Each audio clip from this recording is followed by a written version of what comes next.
कितीही तास अभ्यास केला तरी परीक्षेत लक्षात राहत नाही, असं कधी तुमच्यासोबतसुद्धा झालं आहे का? जर होय, तर आजचा व्हिडिओ हा तुमच्यासाठी खूप उपयोगी ठरणार आहे. आजच्या व्हिडिओमध्ये आपण जाणून घेणार आहोत अभ्यास करण्याची योग्य पद्धत. नमस्कार, मी Darshana Deshmukh, founder and director of success path education private limited, certified psychological student counsellor आणि पॅरेंटिंग कोच. फक्त तासनतास पुस्तक उघडून बसणे म्हणजे अभ्यास करणे नव्हे, तर स्मार्ट पद्धतीने शिकणे हे सुद्धा तेवढेच महत्त्वाचे आहे. आज आपण काही टिप्स बघणार आहोत, ज्या तुम्हाला अभ्यास जास्त काळ लक्षात ठेवण्यासाठी आणि योग्य पद्धतीने जर अभ्यास केला तर तो कसा व्यवस्थित लक्षात राहतो हे आपण जाणून घेणार आहोत. तर त्यामध्ये पहिली महत्त्वाची टिप आहे, अभ्यासासाठी योग्य ठिकाण निवडा. म्हणजे तुमच्या घरामध्ये तुम्हाला अशी एक छान स्वच्छ जागा निवडायची आहे, जिथे तुम्ही व्यवस्थित शांत स्वच्छ ठिकाणी अभ्यासाला बसू शकाल. शांत आणि स्वच्छ ठिकाणी तुम्हाला अभ्यासाला बसायचं आहे. पुरेसा प्रकाश असेल अशा ठिकाणी तुम्हाला अभ्यासाला बसायचं आहे. शांत, स्वच्छ आणि पुरेसा प्रकाश असलेल्या ठिकाणी तुम्हाला अभ्यासाला बसायचं आहे. टी व्ही, मोबाईल अशा डिस्ट्रॅक्शन्सपासून तुम्हाला दूर राहायचं आहे, जेणेकरून तुम्हाला अभ्यास करताना कोणताही डिस्टर्बन्स येणार नाही आणि तुमचं कॉन्सन्ट्रेशन टिकून राहण्यासाठी मदत होईल. टी व्ही, मोबाईल अशा डिस्ट्रॅक्शनपासून तुम्हाला दूर बसायचं आहे. त्यानंतर दुसरी महत्त्वाची टिप म्हणजे वेळापत्रक. तुम्हाला पूर्ण दिवसभरामध्ये 25 ते 30 मिनिटाचे असे सेशन्स स्लॉट बनवायचे आहेत.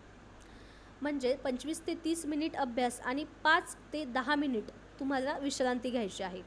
25 ते 30 मिनिटाच्या अभ्यासानंतर जेव्हा तुम्ही 5 ते 10 मिनिटमध्ये विश्रांती घेता, त्यामुळे तुमचा माइंड पुन्हा फ्रेश होतो आणि परत पुढच्या स्लॉटसाठी तुम्ही तेवढ्याच जोमाने अभ्यासाला लागता आणि पूर्ण कॉन्सन्ट्रेशनने तुमचं अभ्यासावर लक्ष केंद्रित होतं. त्यामुळे पूर्ण तासनतास कंटिन्युअस अभ्यासाला न बसता तुम्हाला ही टेक्निक वापरायची आहे. या टेक्निकला पोमोडोरो टेक्निक असेही म्हणतात. या टेक्निकने अभ्यास अत्यंत प्रभावी पद्धतीने होतो आणि जास्त काळ लक्षात राहण्यास आणि कॉन्सन्ट्रेशन टिकून राहण्यास मदत होते. त्यानंतर तिसरी महत्त्वाची टिप म्हणजे वाचन आणि लेखन. वाचन आणि लेखन, फक्त वाचनाने सगळ्या गोष्टी कधीही लक्षात राहत नाहीत. त्यामुळे वाचनासोबतच आपल्याला लेखनसुद्धा तेवढंच महत्त्वाचं आहे. वाचन करताना तुम्हाला काही पॉईंट्स लिहून ठेवायचे आहेत, काही महत्त्वाचे मुद्दे तुम्हाला नोट करून ठेवायचे आहेत, काही नोट्स तुम्हाला काढायच्या आहेत, जेणेकरून वाचन आणि लेखन जेव्हा ह्या दोन्ही गोष्टी आपण करतो तर अजून जास्त चांगल्या पद्धतीने अभ्यास लक्षात राहण्यासाठी मदत होते. त्यानंतर चौथी महत्त्वाची गोष्ट म्हणजे repeat and recall. Repeat and recall म्हणजे अभ्यास झाल्यानंतर पुस्तक बंद करून तुम्हाला स्वतःलाच काही प्रश्न विचारायचे आहेत. काही मुद्दे तुम्हाला आठवतात का ते बघायचं आहे, आठवून बघायचं आहे, रिकॉल करायचं आहे तुम्हाला. ही सुद्धा अभ्यास करण्याची एक अत्यंत प्रभावी पद्धत आहे. याने सुद्धा लक्ष केंद्रित राहण्यास मदत होते.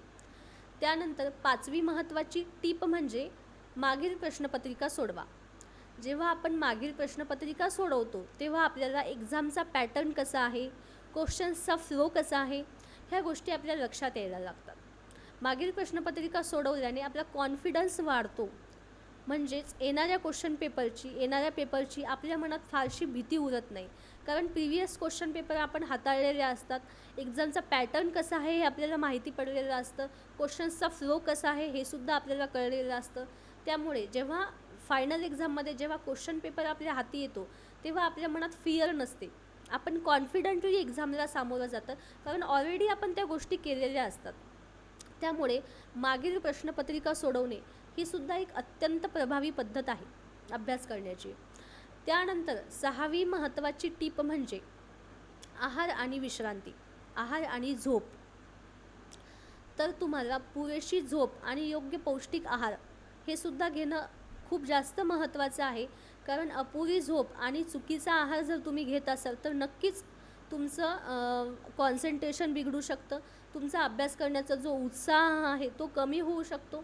त्यामुळे पुरेशी झोप घेणं आणि योग्य पौष्टिक आहार घेणं तुमचा उत्साह टिकवून ठेवण्यासाठी, तुमची कॉन्सन्ट्रेशन टिकवून ठेवण्यासाठी तेवढंच महत्त्वाचं आहे. तर पुरेशी झोप आणि योग्य आहार हे सुद्धा अभ्यासासाठी महत्त्वाचं आहे.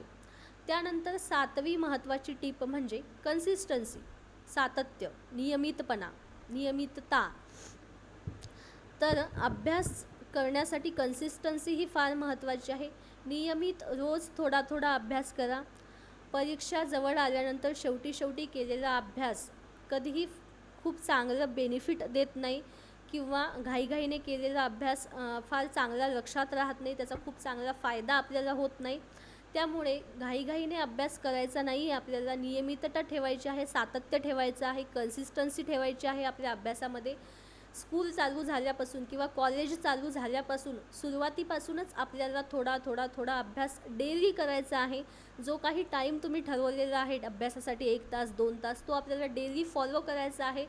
जेणेकरून तुम्हाला एक्झामच्या वेळेस तुमचं कोणतीही गडबड होणार नाही, तुमची घाई होणार नाही, गोंधळ होणार नाही.